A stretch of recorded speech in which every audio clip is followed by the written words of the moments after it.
Hi, I'm Dr. Herendine. You must be Brady. Yes. Yes. Hi, nice to meet you. Hi, Lisa. The examination of children differs from the examination of adults in many significant ways. Unlike adult patients, who typically can be counted on to follow your lead, children tend to vary greatly in their levels of cooperation, requiring you to adapt your examination to the situation at hand.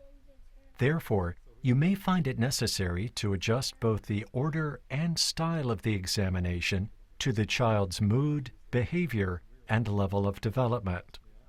In any event, make sure to include all the examination steps, even if they are not in the preferred sequence.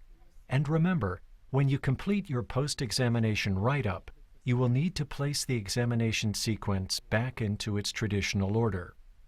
To do this, of course, you must become thoroughly familiar with all aspects of the examination and understand how the various steps are interrelated.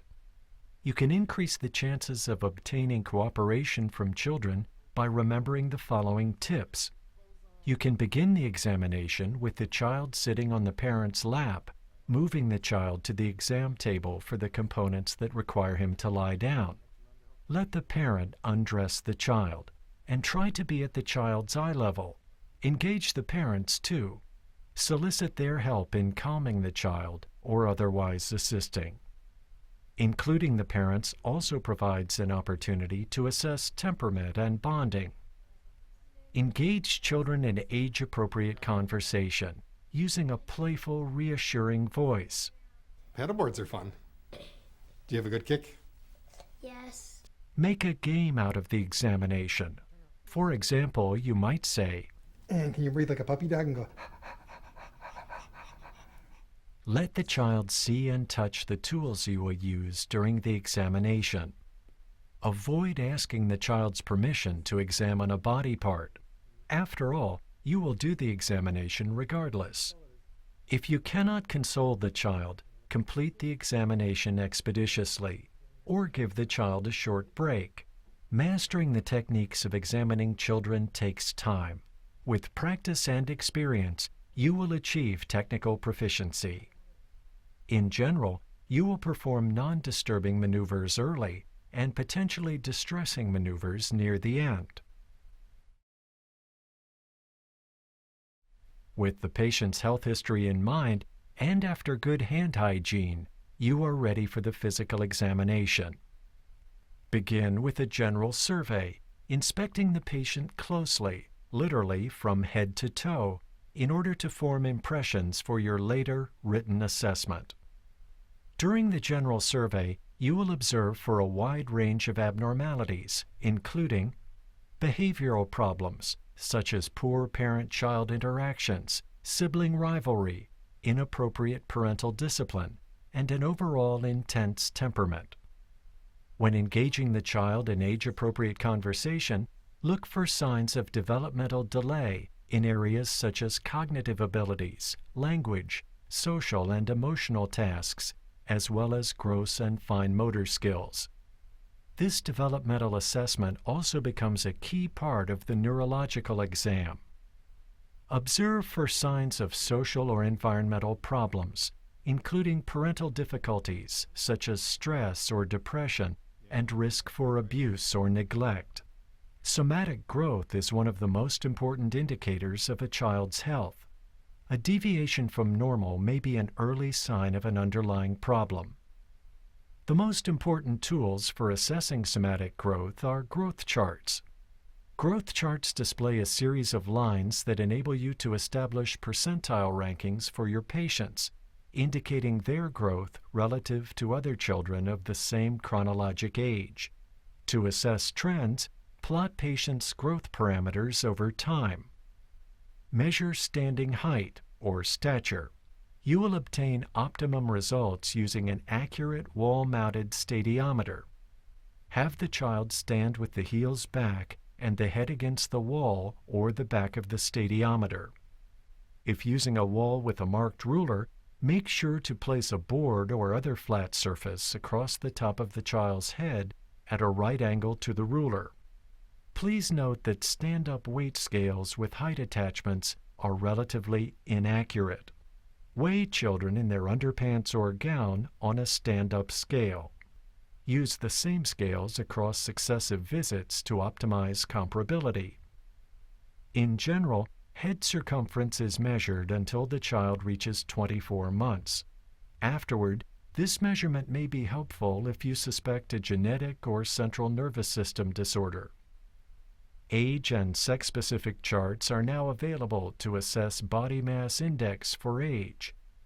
BMI measurements are helpful for early detection of obesity in children older than 2 years old. It is helpful to give parents their child's BMI results, together with information about the impact of healthy eating and physical activity. If not already taken, measure the blood pressure in children older than 2 years. Select a blood pressure cuff as you would in adults.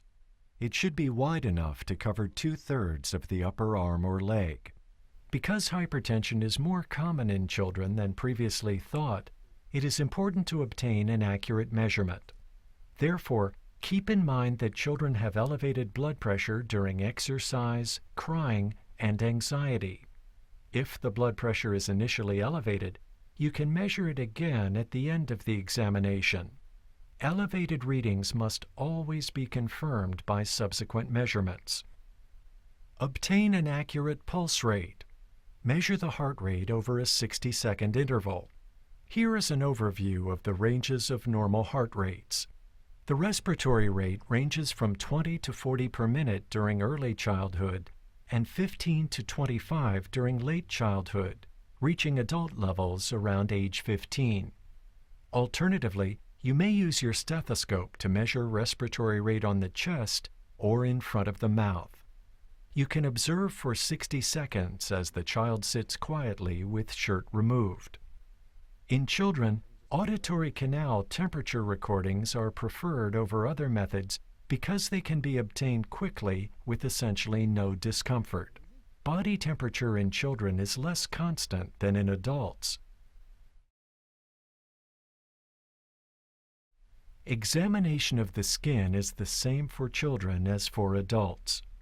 Begin by inspecting and palpating the fingernails, looking especially for any clubbing or cyanosis. Next, inspect the skin of the child's face and upper torso, noting color, pigmentation, texture, hair distribution and thickness, and any lesions. Common skin conditions in preschool children include birthmarks, nevi, and scars. Look for these and other distinguishing characteristics, noting their placement and dimensions. Tailor the examination of the child's head to their stage of growth and development. Even before touching the child, observe the shape of the head, its symmetry, and the presence of abnormal facies, which may not become apparent until later in childhood. So, carefully examine the child's facial features, including symmetry. It is often helpful to compare the child's face to those of the parents. Determine whether facial features fit a recognizable syndrome. Some of the diagnostic facies include Down syndrome, fetal alcohol syndrome, perennial allergic rhinitis, and hyperthyroidism.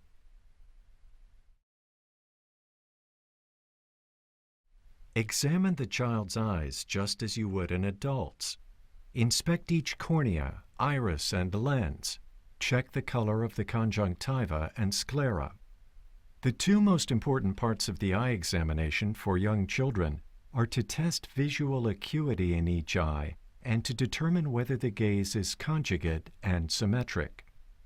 Visual acuity may be difficult to measure in children younger than approximately 3 years of age who cannot identify pictures on an eye chart. For children older than 3 years, however, formal visual acuity testing is both feasible and preferred. The examiner may assess visual acuity in broad terms by having the child read letters, numbers, or symbols, or by using an E-chart, in which the child is asked to point out which direction the letter E is facing. To test for conjugate gaze, or to look for strabismus, you may perform several tests also used for adults. The first of these tests, the corneal light reflex test, consists of simply observing the reflection of a light from the child's corneas. If you shine a light in front of the child's face and stand about 2 to 3 feet away, the reflection should be symmetrical and visible, very slightly nasal to the center of each pupil. The cover-uncover test may assume the form of a game. Have the child look at your smiling face. Cover one of the child's eyes. Then move your covering hand to the child's other eye and see if the first eye moves. Movement of the eye just uncovered may indicate an abnormality. When testing the visual fields in young children, test one eye at a time. Hold the child's head in the midline while bringing an object such as a toy into the field of vision from behind the child. Examining the ear canal and drum can be difficult in young children who are sensitive and fearful because they cannot observe the procedure. Many children need to be restrained during this examination, which is why you may want to leave it for the end. The two best positions to work from include the child lying down and restrained by the parent, or in younger children, sitting on the parent's lap with the child's legs restrained by the parent's legs. To view the tympanic membrane in young children, the auricle must be pulled upward, outward, and backward to afford the best observation with the otoscope. A technique preferred by many pediatricians as a way to hold the otoscope when examining children is to hold the child's head with one hand and with that same hand pull on the auricle. With the other hand, position the otoscope with the handle pointing downward. A pneumatic otoscope allows you to assess the mobility of the tympanic membrane as you increase or decrease the pressure in the external auditory canal by squeezing the rubber bulb. Although formal hearing testing is necessary for accurate detection of hearing deficits in young children, you can grossly test for hearing standing behind the child and have them repeat your whispered words while you cover one of the child's ear canals and rub the tragus using a circular motion. And then you tell me what you hear. Ready? 22. Good. Then test the other ear. Zebra. Zebra. Zebra is right. Good job. Inspect the nose using a large speculum on your otoscope. Check for nasal deviation and polyps, and note the color and condition of the nasal mucous membranes. Pale, boggy nasal mucous membranes are found in children with chronic perennial allergic rhinitis. When examining the mouths of young children, you should wear gloves. Ingenuity may be necessary to make the child open his mouth. Here are some tips to encourage the child's cooperation. Turn the examination into a game. Say, And can you breathe like a puppy dog and go, don't show the tongue blade unless absolutely necessary. The child who can say ah usually offers a sufficient, albeit brief, view of the posterior pharynx, rendering a tongue blade unnecessary. good job. Offer enthusiastic praise when children open their mouths a little, and encourage them to open even wider. With the child's mouth open, examine the upper and lower lips. Examine the tongue, including the underside. Note the size, position, symmetry, and appearance of the tonsils. The peak growth of tonsillar tissue is between 8 and 16 years. Then, lift the upper lip to examine the upper teeth. Look for staining or signs of erosion, which often first appear here and which may signify the need for a dental referral. Finally, note the quality of the child's voice. Certain abnormalities can change the pitch and quality of the voice. Examination of a child's neck, including the sternomastoid muscles, is the same as that for adults. The vast majority of enlarged lymph nodes in children are due to infections and not malignant disease. Lymphadenopathy is common in childhood. Check the neck for mobility. ensure that the neck is supple and easily mobile in all directions. This is particularly important when the child is holding the head asymmetrically and when central nervous system disease, such as meningitis, is suspected. Normally, children should be able to sit upright and touch their chins to their chests. In children, nuchal rigidity is a more reliable indicator of meningeal irritation than is Brudzinski's sign or Koenig's sign. Nearly all children with nuchal rigidity are extremely sick, irritable, and difficult to examine.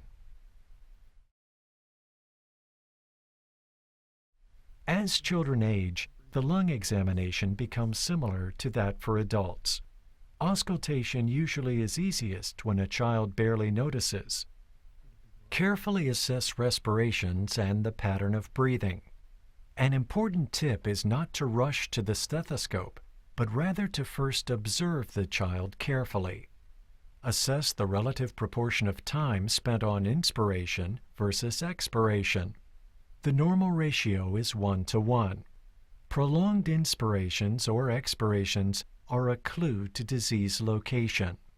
For example, prolonged expiration is a frequent sign of asthma or lower airway obstruction. Note any effort or work of breathing, including nasal flaring and grunting. Although as children grow, these signs grow less helpful in assessing for respiratory pathology. Palpation, percussion, and auscultation achieve greater importance in a careful examination of the thorax and lungs. Examination of the heart and vascular system in infants and children is similar to adults, but you must use your knowledge of the developmental stage of each child to make the examination easier and more productive.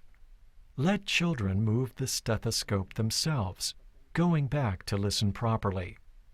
Measure the blood pressure in the right arm. If the child is 3 to 4 years old, measure it in both arms and one leg at a time to check for possible coarctation of the aorta. It is important to keep in mind that most school-age children have a benign heart murmur at some point in their lives. The most common, Still's murmur, is a grade 1 to 2/6 musical, vibratory, early and mid-systolic murmur with multiple overtones, located over the mid or lower sternal border, but also frequently heard over the carotid arteries. Compression of the carotid artery usually causes the precordial murmur to disappear. The murmur will also diminish as the child goes from supine to sitting to standing. Also in preschool or school-aged children, you may detect a venous hum. This is a soft, hollow, continuous sound, louder in diastole, heard just below the right clavicle. It can be completely eliminated by maneuvers that affect venous return, such as lying supine, changing head position, or performing jugular venous compression. A venous hum has the same quality as breath sounds and therefore is frequently overlooked. The murmur heard in the carotid area, or just above the clavicles, is known as the carotid bruit. It is early and mid-systolic, with a slightly harsh quality. It is usually louder on the left and may be heard alone or in combination with Still's murmur. It may also be completely eradicated by carotid artery compression. Examination of the breasts in young children consists solely of inspection, because in both sexes there is little breast tissue. To examine the abdomen of a young child, have the patient lie supine with knees flexed. Many children are ticklish, so distraction can be important. Chatting with the child can help him relax, as can placing your whole hand flush on the abdominal surface for a few moments without probing. For particularly sensitive children, try placing the child's hand under yours. Eventually, you will be able to remove the child's hand and palpate the abdomen freely. Palpate lightly in all areas, then deeply, leaving the site of potential pathology to the end. Begin palpating low on the abdomen, moving your hand upward, so that you do not miss the edge of the liver or spleen. One method to determine the lower border of the liver involves the scratch test. Place the diaphragm of your stethoscope just above the right costal margin at the midclavicular line. With your fingernail, lightly scratch the skin of the abdomen along the midclavicular line, moving from below the umbilicus toward the costal margin. When your scratching finger reaches the liver's edge, you will hear a change in the scratching sound as it passes through the liver to your stethoscope. The spleen, like the liver, is felt easily in most children. It too is soft with a sharp edge and projects downward like a tongue from under the left costal margin. The spleen is movable and rarely extends more than 1 to 2 centimeters below the costal margin. Palpate the other abdominal structures. You will commonly note pulsations in the epigastrium caused by the aorta. This is most easily felt to the left of the midline on deep palpation. Begin examination of the male genitalia by inspecting the penis. The size in prepubertal children has little significance unless it is abnormally large. In obese boys, the fat pad over the symphysis pubis may obscure the penis. There is an art to palpation of the young male scrotum and testes, because many have an extremely active cremasteric reflex that may cause the testis to retract upwards into the inguinal canal and thereby appear to be undescended. Therefore, examine the male child when he is relaxed, because anxiety stimulates the cremasteric reflex.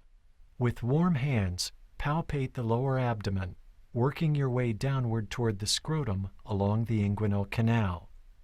A useful technique is to increase intra-abdominal pressure by asking the child to do a sit-up. If you can detect the testis in the scrotum, it is descended, even if it spends much time in the inguinal canal. Examine the inguinal canal as you would for adults, noting any swelling that may reflect an inguinal hernia. Have the boy increase abdominal pressure and note whether a bulge in the inguinal canal increases.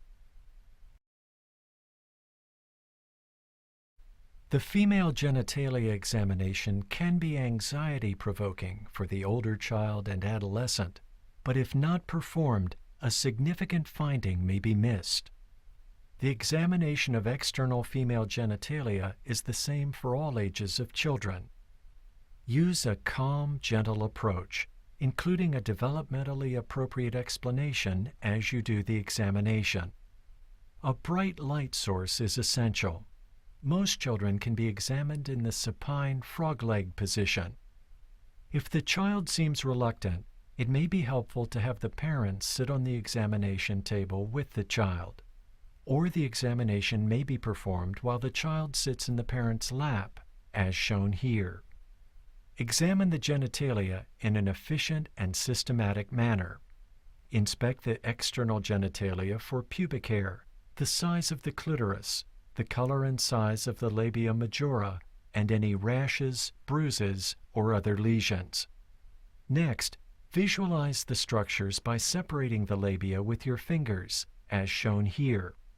You can also apply gentle traction by grasping the labia between your thumb and index finger of each hand and separating the labia majora laterally and posteriorly to examine the inner structures. Note the condition of the labia minora, urethra, hymen, and proximal vagina. If you are unable to visualize the edges of the hymen, ask the child to take a deep breath to relax the abdominal muscles. Another useful technique is to position the patient in a knee-chest position, as shown here.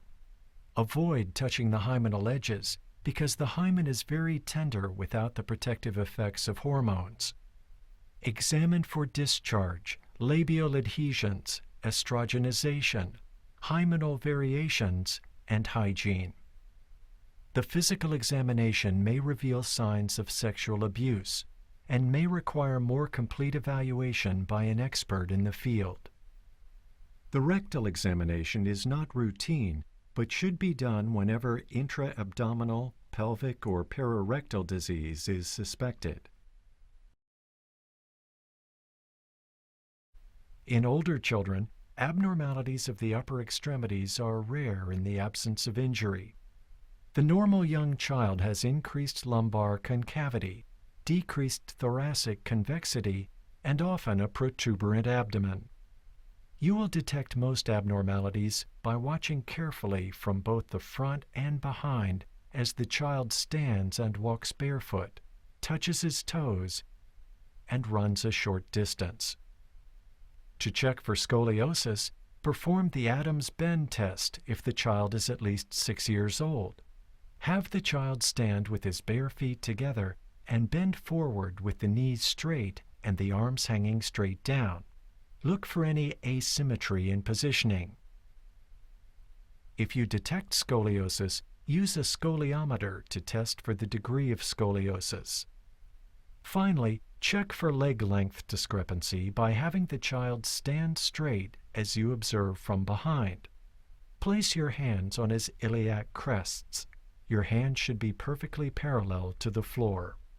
Test for severe hip disease by observing from behind as the child shifts weight from one leg to the other. A pelvis that remains level when weight is borne on the unaffected side is a negative Trendelenburg sign. But with an abnormal positive sign in severe hip disease, the pelvis tilts toward the unaffected hip during weight bearing on the affected side. For children age 8 or older, perform a sports pre-participation screening musculoskeletal examination. Organized sports often require this medical clearance in order for the child to participate. Refer to the textbook for the details of this examination. The neurological examination of the child includes the basic components evaluated in adults with the addition of a developmental examination. The sensory examination can be performed by slightly tickling the child's skin using a cotton ball or soft object and asking the child to indicate when he feels it. Make sure the child's eyes are closed and don't use a pin because it will scare the child. Observe the child's gait and coordination while the child is walking and running. Note any asymmetries, weakness, undue tripping, or clumsiness. To check for gross motor development and balance, ask the child to balance on one foot and to hop. You might try asking him to walk on his heels if he is old enough to perform this maneuver. If you are concerned about the child's strength, have the child lie on the floor and then stand up, and closely observe the stages. Most normal children will first sit up, then flex the knees and extend the arms to the side to push off from the floor and stand up. Hand preference is demonstrated by most children by age 2. Check for weakness in the non-preferred upper extremity. Test for deep tendon reflexes as in adults. You can show the child the reflex hammer, treating it like a toy so he is not frightened. Distract the child or ask him to close his eyes so he does not see the impact of the hammer and provide a false reaction. To check for fine motor development, ask the child to copy an X or a square or draw a person, which should display several body parts. Then, discuss their pictures to test for cognition and language as well. The cerebellar examination can be performed by asking the child to touch your finger and then his nose, and by having him perform rapid hand movements.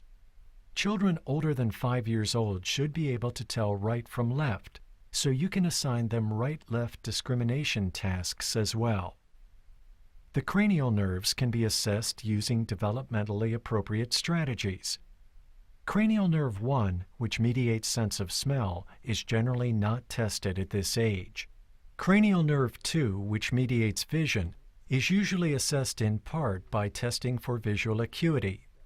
Use the Snellen chart or E-chart for those children ages 3 years and older. Cranial nerve 2, along with cranial nerve 3, controls response to light. You will have tested for this previously during the child's eye assessment. Cranial nerves 3, 4, and 6, which mediate extraocular movement, can be tested by having the child track light or an object as in your earlier eye assessment. The motor portion of cranial nerve 5 innervates the muscles of mastication, while the sensory portion mediates facial sensation and the sensory part of the corneal reflex. Cranial nerve 5 may be assessed by having the child smile. Cranial nerve 7 innervates all muscles of facial movement and expression, and should be assessed by asking the child to make faces. Cranial nerve 8 mediates hearing and vestibular function, and should be assessed in a formal hearing testing session. Cranial nerves 9 and 10 mediate the sensory and motor functions of the palate, pharynx, and larynx. These nerves are assessed by asking the child to stick out his whole tongue and move it back and forth. Cranial nerve 11 innervates the sternomastoid muscles and upper trapezius muscles, and is assessed by having the child push your hand away with his head. Cranial nerve 12 mediates motor functions of the tongue, affecting articulation of words. To assess, observe the child's speaking ability. Remember that a clear, well-organized clinical record, employing language that is neutral, professional, and succinct, is one of the most important adjuncts to patient care. HENT was normal, neck was supple, lungs were clear, heart regular rate and rhythm with no murmur, abdomen was soft. After practice and further review of this video, make sure you have mastered the important learning objectives for examining children.